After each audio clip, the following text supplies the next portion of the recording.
Ya, Hari Belanja Online Nasional mencapai puncaknya pada tanggal 12.12 kemarin. Bagaimana capaian selama gelaran terbesar promo belanja di marketplace digital tersebut? Untuk membahasnya kami telah bersama Arsy Adini, Direktur Eksekutif IDEA. Selamat pagi, Mbak Arsy, apa kabar? Iya Mas, kabar baik, Baik, ini alhamdulillah. Mbak Arsy, kita bicara soal Harbolnas kemarin ya, meskipun sebelumnya juga sudah ada Harbolnas duluan yang dilakukan oleh marketplace begitu. Betul. Peningkatan demand yang terjadi pada masa Harbolnas baik itu 10.10, 11.11 sampai 12.12 kemarin puncaknya bagaimana Mbak Arsy? Ya, oke. Jadi di luar Harbolnas memang kan ekonomi digital kita jelas mengalami pertumbuhan ya Mas. Jadi indikasinya sangat terlihat gimana semua kegiatan ekonomi itu memang sebagian besar sudah dilakukan secara digital. Jadi masyarakat tuh udah bukan di tahap awareness lagi. Jadi mulai dari pemenuhan kebutuhan sehari-hari sampai pengobatan, bahkan pembelajaran semua sudah tercover di digital. Nah, dengan adanya Harbolnas ini memang mendorong demand untuk para konsumen berbelanja lebih dari biasanya. Jadi dengan berbagai program yang ditawarkan dari platform. Nah, tahun kemarin Harbolnas ini kita mengcapture pertumbuhannya mencapai Pulau Jawa 97% dan di luar Pulau Jawa itu sampai 17%. Nah, jadi memang festival angka kembar yang tadi di-mention itu memang sangat berpengaruh untuk demand transaksi seperti itu. Oke, jadi ada 97% peningkatan permintaan pada masa Harbolnas ini ya Mbak Arsy. Nah, terkait dengan produk sendiri yang paling banyak dicari, yang paling banyak mendapatkan promo dan diincar oleh masyarakat apa saja?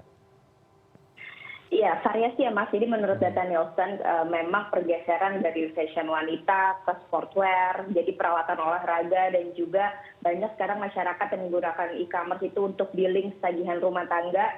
Tapi juga ngobrol dengan beberapa platform sekarang biasanya masyarakat sudah tahu nih menjelang Harbolnas ini sudah mentargetkan apa aja sih yang mau dibeli di add to basket ke keranjang nanti mereka akan dapat notif apakah barang-barang tersebut itu sudah dapat penawaran khusus di Harbolnas. Jadi mereka tinggal check out selama 2 hari itu gitu. Jadi memang sekarang mereka sudah terbiasa untuk kumpulin list, wish list ya kita bilangnya. Jadi nanti tinggal check out di Harbolnas seperti Oke, itu. oke. Jadi kumpulin di keranjang dulu baru check out pas nanti promonya kebetulan datang menghampiri agar dapat diskon ya Mbak Betul. Arsy. Ini kita terkait dengan merchant sendiri pada saat Harbolnas dan ini mungkin ada peningkatan juga. Bagaimana peningkatan dari penjual sendiri di marketplace pada masa Harbolnas? Ya, jadi kalau dari sisi penjualnya terus berkembang ya Mas. Kalau dari sisi pendaftarnya sendiri di program Harbolnas yang kita manage memang kita tuh mendapat sampai hampir 300-an yang daftar. Tapi kita kurasi. Jadi yang mengikuti Harbolnas ini kan kita ibaratnya mereka yang akan mengedukasi konsumen untuk belanja online.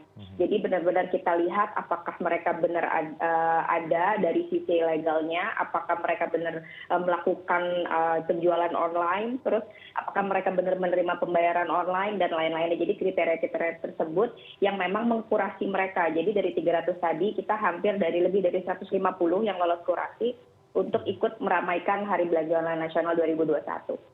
Oke, oke. Mbak Arsy, ini terkait konsumen saya sebenarnya ingin mengetahui juga kan saat ini banyak marketplace yang menyediakan fitur pay later begitu ya untuk kemudahan membayar. Nah, bagaimana kemudian porsinya para konsumen yang membayar menggunakan pay later maupun konsumen yang membayar dengan let's say secara transfer atau debit begitu dan bagaimana nanti ini pengaruhnya terhadap adanya mungkin kredit macet yang terjadi di pay later tersebut?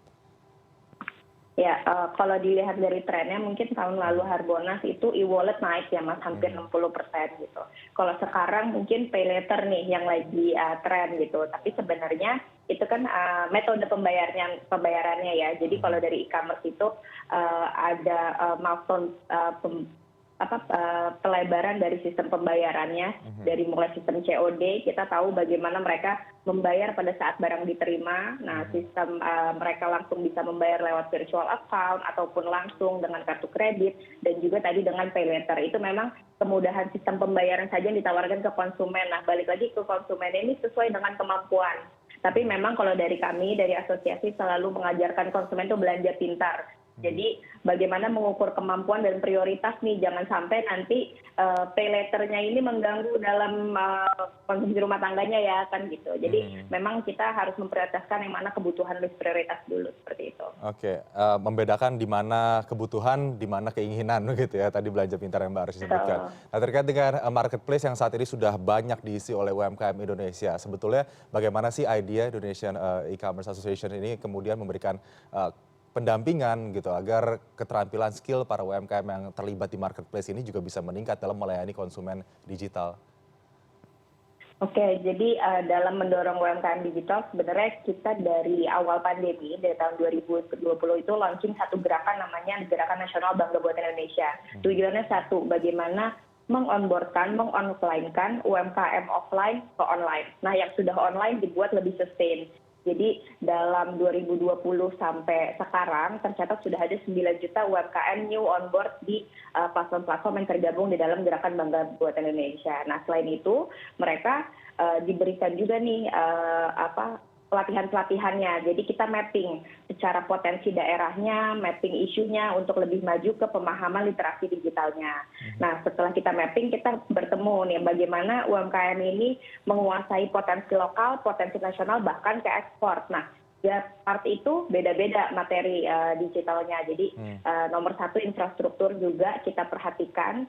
Lalu bagaimana apakah sudah mulai mereka untuk melebarkan SDM-nya, karena kan kita tahu UMKM itu satu orang jualan, ngurusin logistik, ngurusin manajemen gitu. Jadi kita mengasih pemahaman literasi digital mulai dari digital marketingnya sampai digital operation-nya. Nah, setelah itu kita tahu nomor satu adalah pendanaan. Jadi bagaimana membangun manajemen yang siap untuk didanai dan sustain. Dan juga kita mengajak juga kita bersinergi dengan seluruh kementerian dan lembaga dan juga fasilitas untuk pendanaan untuk memberikan benefit secara langsung ke UMKM. Oke, untuk kedepannya untuk agar para UMKM ini segera memberanikan diri untuk go digital karena masih banyak juga UMKM yang belum mau bertransformasi begitu. Bagaimana meyakinkan agar masuk ke ekosistem? Ya, sebenarnya itu beriringan ya Mas. Jadi masuk ke ekosistem digital itu sekarang bukan memang mau atau nggak mau, tapi itu sudah merupakan opsi untuk mereka bisa bertahan dan jualan ke pasar luas gitu. Jadi di sini dari platform menyediakan berbagai fasilitas untuk mereka. Jadi misalnya mereka produk lokal diberikan tempat khusus, jadi halaman khusus di platform.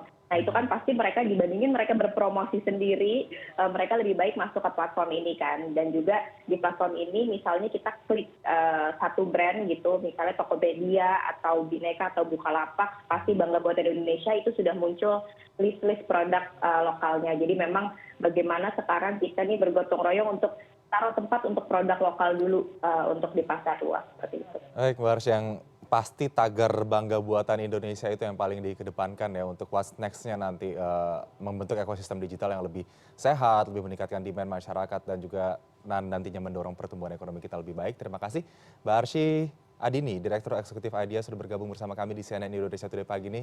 Salam sehat Mbak Arsy, terima kasih. Terima kasih.